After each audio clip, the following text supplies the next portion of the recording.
Hello everyone, welcome back to Jangalma Anglais Wolof.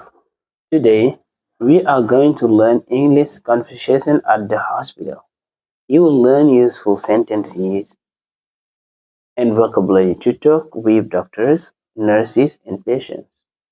Listen, repeat, and practice with me. Let's start, guys. Good morning, how can I help you today? Good morning, how can I help you today? Assalamu alaikum, ci lan laa la mën a dimbalee tey?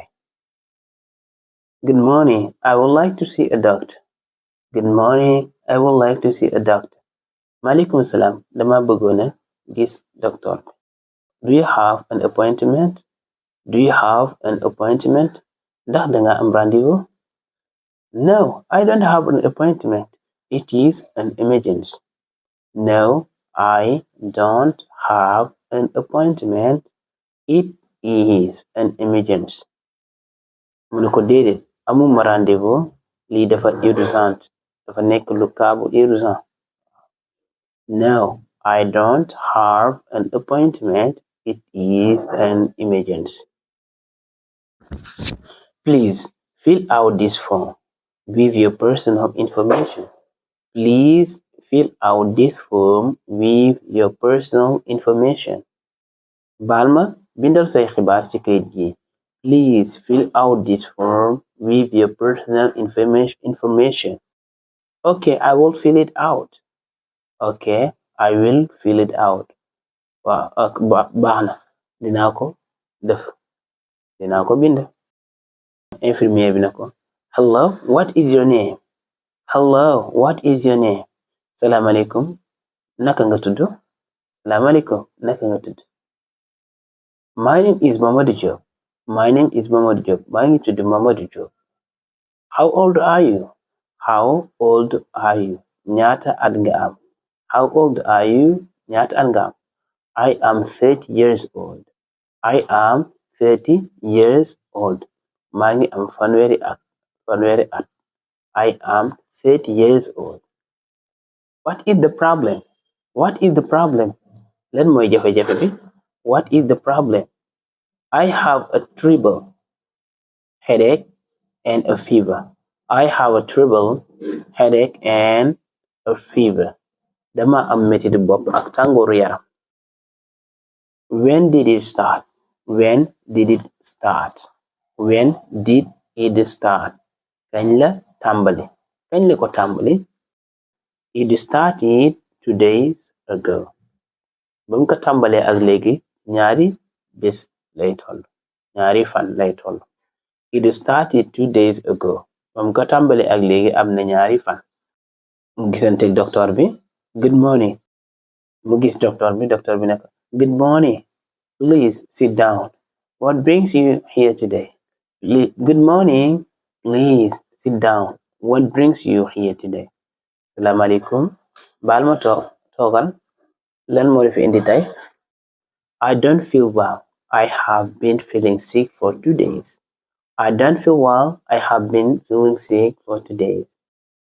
Wéeruma dara dama feebar boobu léegi ñaari fan lay toll. I don't feel well. I have been feeling sick for 2 days. Can you describe your symptoms? Can you describe your symptoms? Ndax mun nga wax lu nga yëg ci sa yaram? Can you describe your symptoms? I have a headache, a cough, and a sore throat. I have a headache, a cough, and a sore throat. Dama am metiti bopp, damay saxat te sama baat bi tamit dafay metti. I have a headache, a cough, a sore throat. Do you have a fever? Do you have a fever? Ndax sa yaram day tàng? Do you have a fever? Yes, I have a high fever. Yes, I have a high fever. Waaw, tàngoor bu kawe la am. Dafay tàng bu baax. Yes, I have a high fever. Are you taking any medication? Are you taking any medication? Ndax am nga garab yooy jël? Ndax am nga garab yooy jël? No, I am not taking any medication. No, I am not taking any medication. Déedéet, jëluma benn garab. ñi defal ko examen ba pare. I am going to check your blood pressure. I am going to check your blood pressure. Dina seet sa tension, sa pression sanguine, dina la xoolal sa deret. Okay doctor. Waaw doctor. Take a deep breath, please. Take a deep breath, please. Nokkil bu baax. Like this. Mu nekk ndax comme nii. Yes, that's right. Waaw loolu la. Your blood pressure is normal. Sa pression sanguine bi baax na. Your blood pressure is normal. Docteur bi di ko jox ay conseil. You need to take these medicines twice a day. War nga jël garab yi ñaari yoon ci bés bi. You need to take these medicines twice a day. How long should I take them?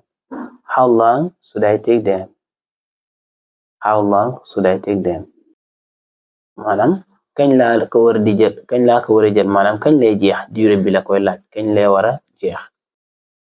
Take them for 5 days. Jël ko ci diirub juróomi fan. Take them for 5 days. Should I rest? Ndax dama wara noppalu? Should I rest? Yes, you should get a plenty of rest and drink a lot of water.